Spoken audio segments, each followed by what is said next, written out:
Business. La France a tout pour réussir.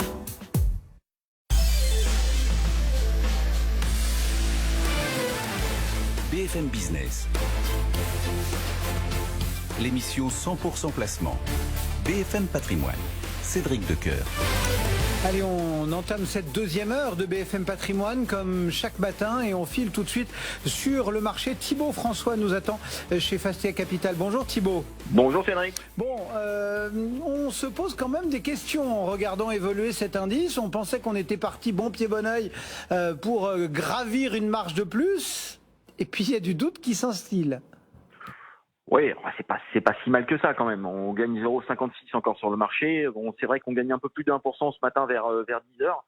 Mais on gagne encore 0,56%, c'est plutôt pas si mal que ça. On confirme le rebond important du CAC 40 la semaine dernière en fin de semaine avec un peu plus de 3% de hausse pour l'indice CAC 40 vendredi. Le marché américain a très bien clôturé aussi vendredi et donc on est un petit peu dans le sillage de New York. Il y a un petit peu de volume en plus avec un peu plus de 600 millions d'euros d'échangés sur le CAC 40.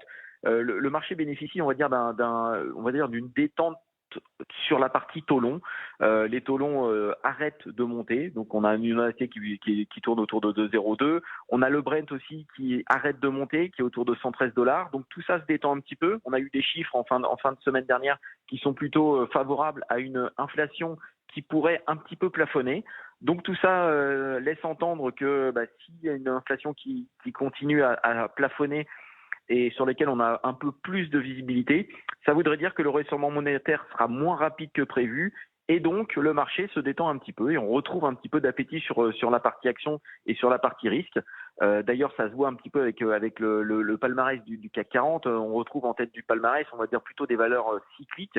Renault qui gagne un peu plus de 4%, Alstom qui gagne un peu plus de 2,5%. Donc des valeurs cycliques qui sont plutôt plébiscitées ce matin. Donc ça c'est plutôt encourageant. Donc le marché est plutôt bien orienté. Et on va dire en dehors du CAC 40, on a eu aussi une bonne surprise sur Prosus qui est en dehors du CAC 40. Une publication qui est en ligne avec les attentes, mais avec des rachats de titres qui sont assez importants pour profiter de la décote.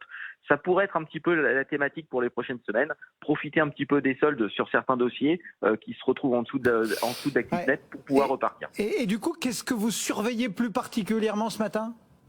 Ce matin, on a deux valeurs à surveiller.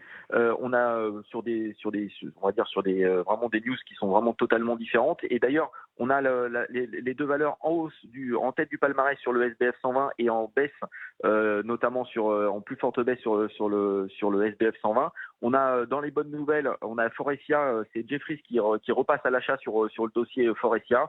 On attend une reprise des volumes sur la deuxième partie d'année avec un environnement tarifaire qui sera beaucoup plus favorable pour Forestia.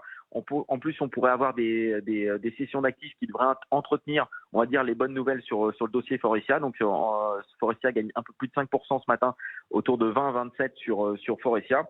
Et à contrario, on a Ipsen qui fait une acquisition, une OPA sur Epizyme. Donc c'est une société biopharmaceutique notamment spécialisée sur la partie médicaments de traitement au cancer. L'acquisition est pas forcément très importante pour Ipsen, c'est 30 millions d'euros de chiffre d'affaires additionnel et 250 millions de dollars de prix, mais par contre ça risque d'être dilutif à court terme, donc le marché est plutôt prudent sur le dossier Ipsen à court terme, et donc c'est pour ça qu'on a un recul aujourd'hui d'un peu plus de 4% sur le dossier Ipsen. Merci beaucoup Thibaut. Thibaut François, donc Fastia Capital, qui nous accompagne chaque lundi pour prendre le pouls de la séance au début de la deuxième heure de BFM Patrimoine. Dans le reste de l'actualité, le gouvernement va donc demander un effort supplémentaire à Total Energy. Affirmation ce matin sur